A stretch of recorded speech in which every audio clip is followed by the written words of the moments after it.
Dusty skies are blue, clouds are white blessed days, dark spirit nights. And I think to myself, what a wonderful world.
Happy birthday!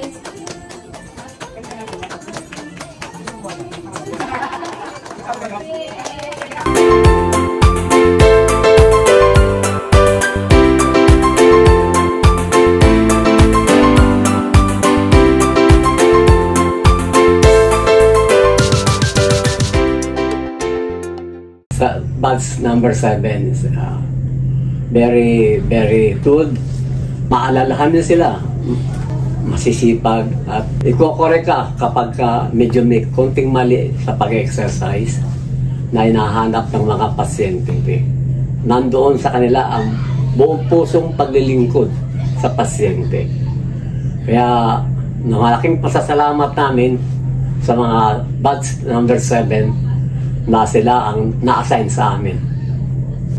Yung pagmamahal nyo sa pasyente, papasok pala ang pasyente, nagbibigay na kayo ng paggalang. Malaking bagay na yun sa amin. Malaki yung sumisigla ang puso namin at nagkakaroon kami ng lakas para mag-exercise dahil sa inyo. Sa pagmamahal nyo, sa pagtingin nyo sa amin. Yung pagbati at pag-touch nyo sa amin, malaking bagay na yan. Hindi namin na makikita sa kahit saang hospital kami pumunta. Sa inyo lang namin naramdaman ang lahat ng yan. Sana pagka-graduate nyo, at maalala nyo pa rin kami. At ganun din ang gawin nyo sa kanya-kanyang hospital na destino nyo. Huwag niyong kalilimutan ang pagmamahal sa pasyente at pagtingin at pag-alala sa mga sakit nila. Sa pag-exercise, tutulungan sila, at lalo-lalo na ang pang-unawa. Palawakan ninyo ang pang-unawa ninyo sa mga pasyente ninyo.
batch number 7 ng mga artists sa Art Center.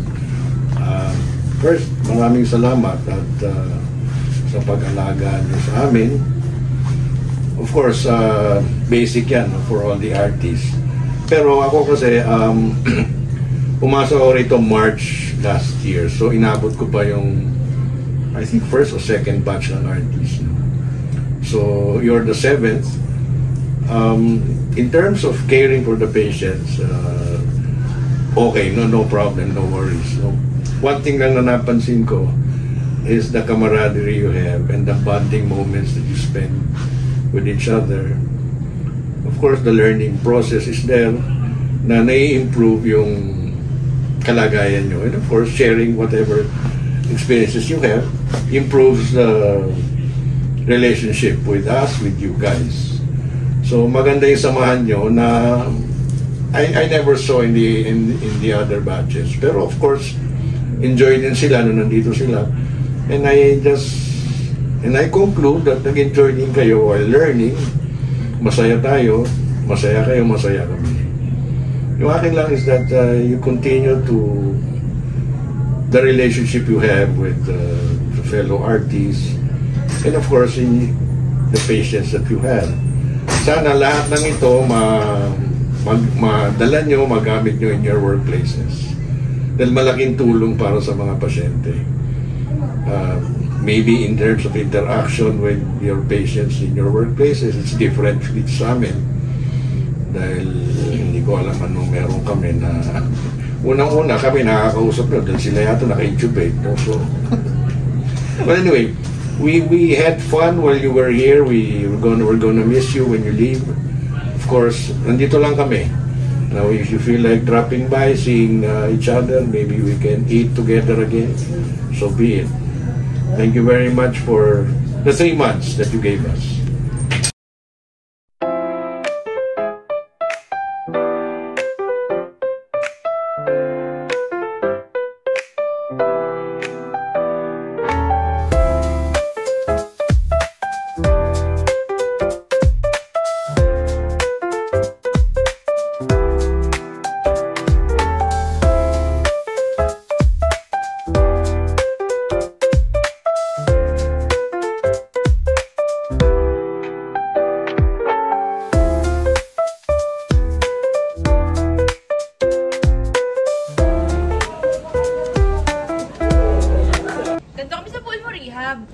Of course! Nag-inventory kami. Payat na ni Doc. Ganito kami sa pulmo rehab. Nagbobolahan.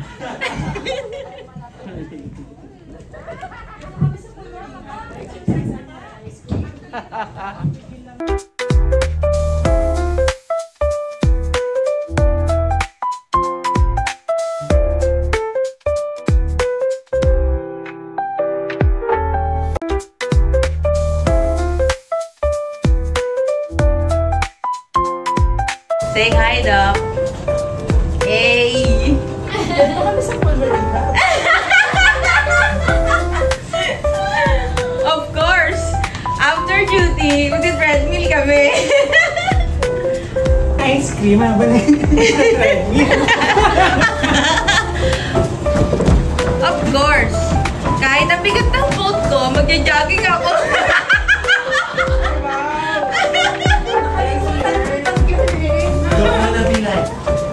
Jean, bakit yan di proper ang sapatos mo? Huwag masyadong mabilis. Proper yan.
kayo naman yung batch nyo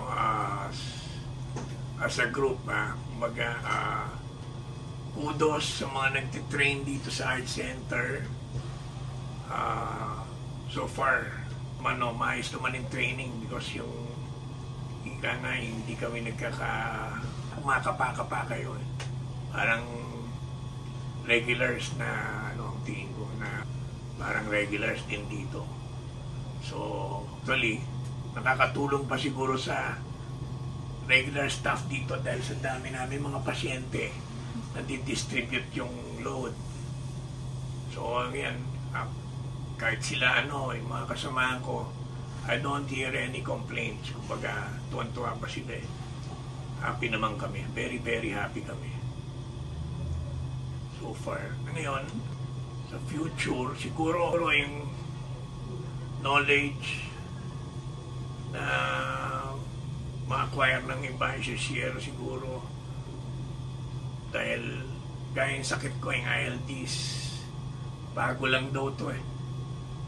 At wala pa masyadong alam about yung sickness ko. Baga pati cure. So yun ang isa. Yung equipment na ginagamit. Kaya siguro yung may regular na forum sa mga iba-ibang hospitals along with this or yun. Basta medical field, isa lang naman yun eh. Non-stop studying, kumbaga, continue learning. Dahil doon ka gagaling. Hindi pwedeng hindi updated. Isakit nga, nag-update kayo pa, hindi. Diba? Yun. Siguro, with what you learned here, nadagdagan ng confidence nyo in your field. And also, siyempre, huwag kayong makalimat sa taas. Parati kayo hingi ng gabay kasi yung decision making, I guess, that it matters na may guide ng Diyos din talaga eh. Lalo na pag mahirap yung didesisyonan nyo. Kaya lang. Okay? At huwag kumain na marami ha.